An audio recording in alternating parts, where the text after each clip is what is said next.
Saudara, secerca harapan mulai terlihat di Kabupaten Aceh Tamiang pasca banjir bandang yang terjadi akhir November lalu. Ada seorang ibu pemilik kios sembako menahan tangis menceritakan perjuangannya bertahan di tengah bencana sembari menyambung hidup. Dan berikut ini liputan dari jurnalis Kompas TV Dipo Nurbagia dan juga juru kamera Heri Ardi.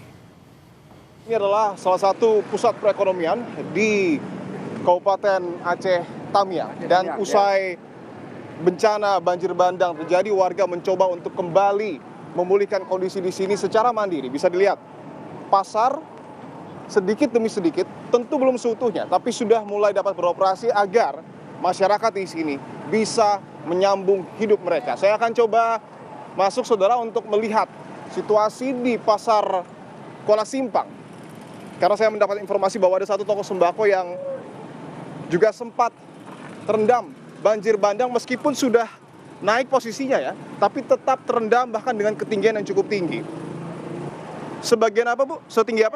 Tinggi kepala kami. Setinggi kepala Ibu di sini? Iya. Oke, baik. Saya coba masuk ke dalam, Bu, ya? Iya, iya. Oke, ini salah satu toko sembako yang sudah mulai beroperasi. Saya akan coba tanyakan bagaimana aktivitas di pasar Kuala Simpang ini bersama dengan Bu Nur. Bu Nur, apa kabar, Bu? Ya, baik, Pak. Baik, alhamdulillah, Bu. Bu, siap. Boleh saya lihat kondisi pasar toko Ibu? Oke, ini ada bawang putih, kemudian juga bawang merah, Bu, ya. Ini bahan-bahan baru atau? Bahan-bahan baru, Pak. Bahan baru. Ya. Datangnya dari? Dari Medan. Dari Medan, Sumatera Utara. Pemberian atau memang Ibu sudah membeli lagi? Kami belanja di sana, Pak, melalui orang. Meskipun Ibu terkena bencana? Iya, Pak. Oke, boleh saya lihat ke dalam, Bu? Boleh bentar, Bu, ya?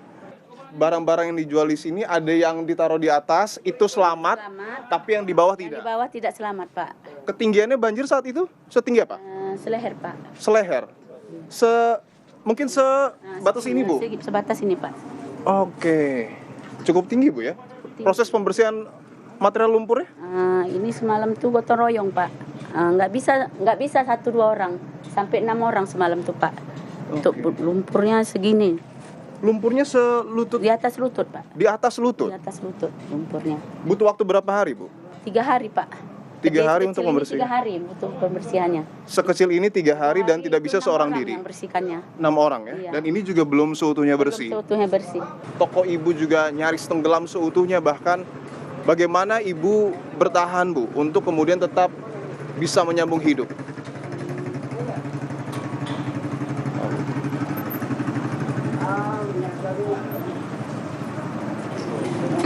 Mana barang yang selamat tuh, itu yang kami jual, Pak, untuk menyambung hidup. Mana barang-barang yang selamat. Hanya dengan barang-barang yang selamat Ibu berjuang menyambung hidup? Iya. Ibu tinggal dengan siapa, Bu? Dengan anak-anak, Pak. Dengan anak-anak? Iya. Kondisinya saat ini? Anak-anak itu pencar-pencar, Pak. Karena kami tidurnya di meja. Tidur di meja di mana, Bu? Sini. Ibu tidur di meja ini? Iya. Bisa ditunjukkan mungkin ya? Ini alas ini untuk tidur? Iya, Pak. Termasuk anak-anak? Anak-anak maka dikasih pengungsian, Pak. Oh, anak-anak di pengungsian? Kan belanja ini melalui orang yang naik ke Medan, Pak. Jadi kami ambil sayurnya, kami jualin gitu, Pak. Ibu tidak menaikkan harganya? Tidak, Pak. Paling harga biasa aja, Pak. Meskipun Ibu juga membutuhkan sebenarnya? Iya, Pak. Ada mungkin yang ingin Ibu sampaikan, Bu? Bantuan apa yang Ibu butuhkan saat ini?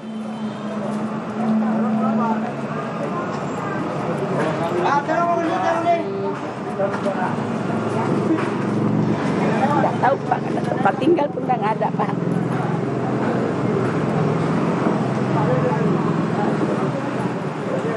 Tempat tinggal, Bu, ya? Iya, Pak. Ibu rumahnya di Kota Lintang, Pak. Di Kota Lintang itu yang paling dasar, Pak, banjirnya. Banyak rumah yang hanyut, tapi rumah saya tidak hanyut. Cuman, Pak, kan belum bisa dimasuki karena lumpurnya segini, Pak. Untuk pembuangan tinggi jalan daripada halaman. Jadi kalau kita buang ini lumpur masuk lagi ke dalam. Dan mau tidak mau ibu harus tidur di pasar saat ini. Iya, asal ada orang bawa makanan ngejar gitu, cari sendiri. Kalau untuk bantuan untuk desa belum ada Pak. Baru kalau di Kota Lintang tuh baru dapat beras 2 mu, roti 1, aqua 2 botol. Oke. Semoga sedikit banyak wawancara ini juga bisa membantu Bu ya, supaya ibu juga hidupnya, mohon maaf, bisa lebih baik lagi ke depan. Bu Nur, terima kasih Bu ya. Iya. Sehat-sehat sama-sama, selalu Bu. Pak. Iya. Oke, baik. Saya akan tunjukkan satu hal yang cukup memilukan lagi saudara, bahwa ternyata pasar Kuala Simpang tidak hanya digunakan untuk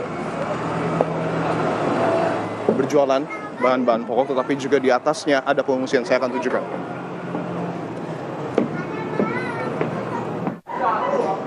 Posko darurat, posko pengungsian untuk masyarakat karena tidak ada, ataupun mungkin belum ada bantuan tenda dan posko utama pengungsian. Saya akan coba lebih ke dalam. Bisa dilihat ya, kondisi ibu tertidur di sini dan memang mayoritas adalah orang tua ya.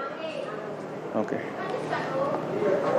Tentu ini menjadi perhatian saudara, karena meskipun sedikit demi sedikit